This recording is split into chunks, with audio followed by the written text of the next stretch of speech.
I love Sony. When smartphones from companies like Apple and Samsung zig, Sony inevitably zags, and it's how we ended up with the Xperia 1 line in the first place. The series has built its reputation on narrowcasting to Sony loyalists with world-exclusive features that rivals don't even consider competing against. However, that's starting to change with the new Xperia 1 Mark VI. Don't get me wrong, it's still a killer all-rounder, with the line's now signature utilitarian design, a clean stock Android user experience, and rare features like a physical headphone jack, dual front-facing stereo speakers, and a bezel-mounted front-facing camera. But for the first time since the original 2019 Xperia 1, concessions have been made on some of the series' defining characteristics, like the step down from a 4K resolution 21:9 display to a brighter, squatter 19.5:9 Full HD Plus panel. This shift in Sony's approach runs much deeper though. There are in fact a number of iterative refinements across the Mark VI that show Sony doesn't want to exclusively pander to the diehards anymore. It's this greater attention on improving user experience and mass appeal rather than breaking new ground that makes it a better phone overall, and there's one area in particular that I want to focus on in this video. The optics on Sony's Xperias are always interesting, but for a company that creates the sensors used by the bulk of the world's best camera phones, its own devices seldom make it onto many shortlists. That might change with the Mark VI's camera setup, not because it switches things up, but simply because it benefits from a gamut of carefully curated quality of life improvements over the Mark V. This latest Xperia comes with near identical underlying camera hardware to its predecessor, including the unusual 52-megapixel stacked X-T sensor, which, as Harley mentioned in our Mark V camera comparison, crops to 48 megapixels and pixel bins down to 12 by default. Then there are the two 12-megapixel XMOR RS sensors, one for the ultra-wide and one for the telephoto. It's here that the series' standout continuous optical zoom now reaches farther than ever before, up to 7.1 times compared to 5.2 on the last two models.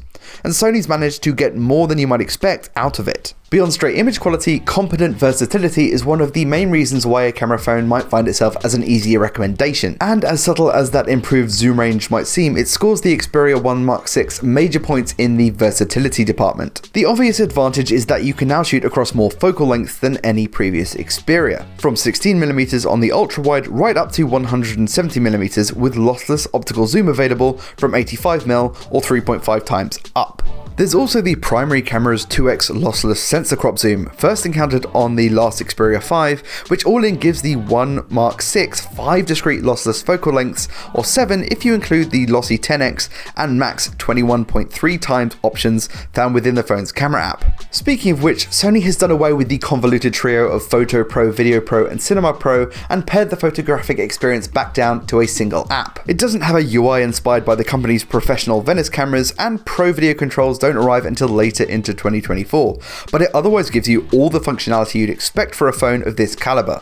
Not to mention long requested features like focus peaking and support for unbinned 48 megapixel stills are finally part of the equation too. Being able to capture up to a greater distance without loss in optical quality is an obvious win, but the telephoto experience on the 1 Mark VI runs much deeper here. For one, this makes for a great portrait photography phone, with the series' natural looking imagery and true to life color science, supported here by AI-led depth mapping and image segmentation in place of the time of flight sensor found on previous models. And the results speak for themselves. Flip on bokeh mode and you'll get shots with great edge detection and nice natural looking depth of field fall off, with the ability to punch up or pull back on the depth effect in real time using the on-screen slider.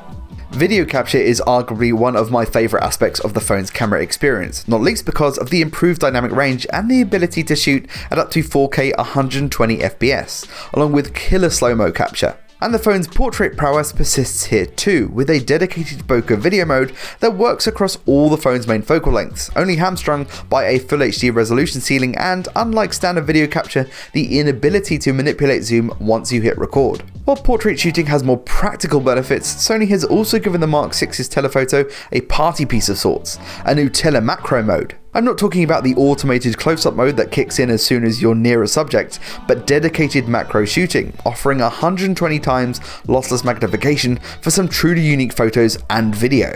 As with all telephoto sensors, shooting limitations include a narrower aperture and the greater need for stabilization at the height of the phone's focal range, but it otherwise delivers astounding, if novel, shots provided you've got enough light.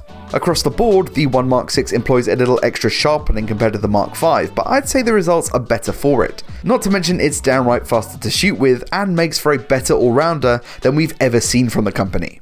But what do you think? Does the Xperia 1 Mark 6's new telephoto talents mean it's now worth considering in the same breath as the Galaxy S24 Ultras and Pixelate Pros of this world? Let us know in the comments, and while you're down there, don't forget to hit subscribe and the bell so you stay tuned in on future videos. I've been Alex Walker Todd, but you can call me Toddy.